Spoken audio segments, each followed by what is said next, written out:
Welcome back. This is part 2 of episode 3, and let's just dive right in talking about the parties here. So first, I want to talk about my party. What I meant was earlier is you want a mana effective party, right? So you see here, I have Amethyst. Sorry, it says Sapphire. Amethyst Dragon. It has a passive plus 125% attack power.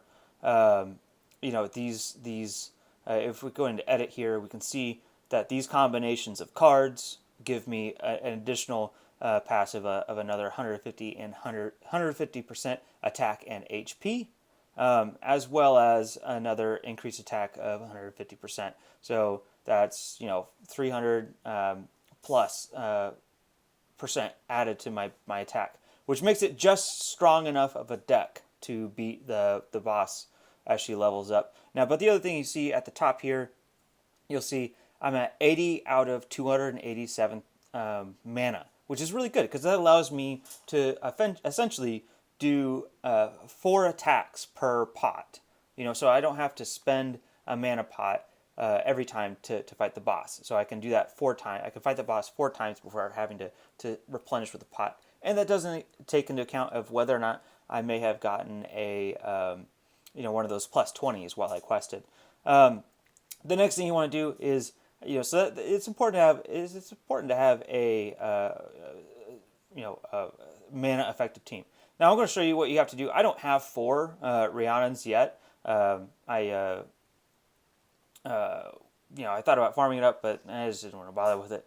But anyway, so we're going to go to upgrade here. As you can see, I have four Rihannas at tier 4 waiting to go. Now, if you're going to sacrifice these cards, then there's no real need to evolve them.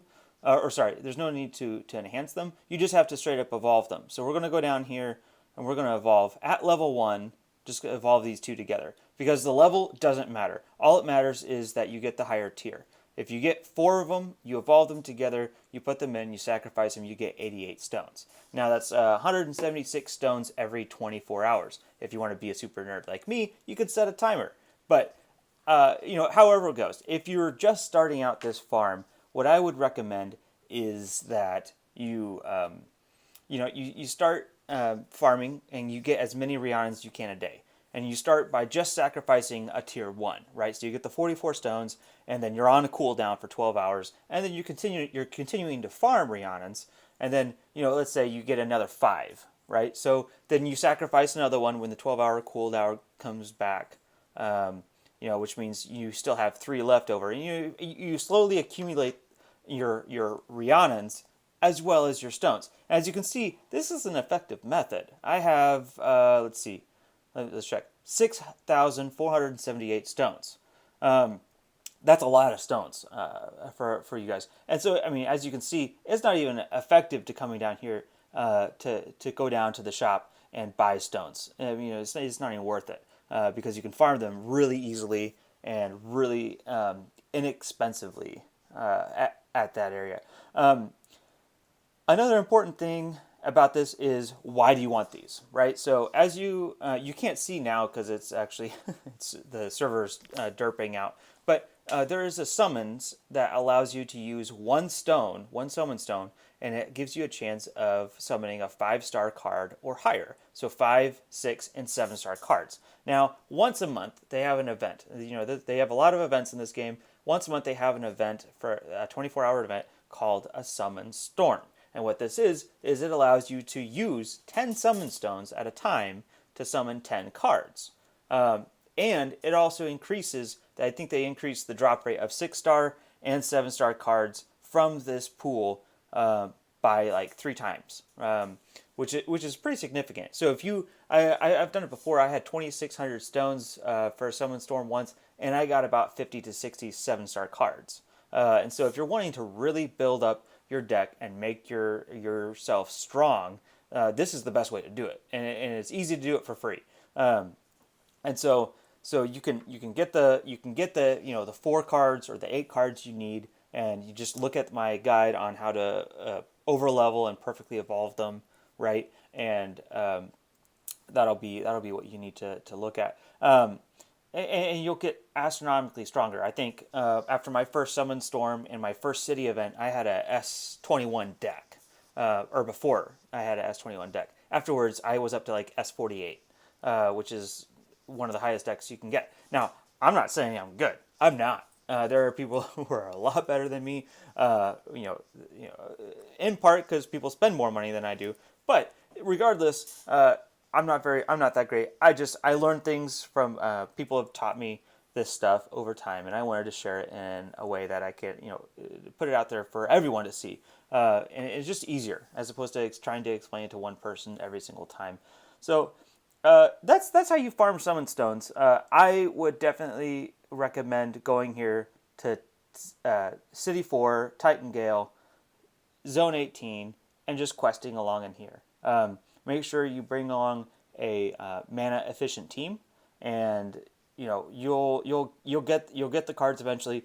I know it's a random system. There's no method to how many times you do it. How many times you farm the boss.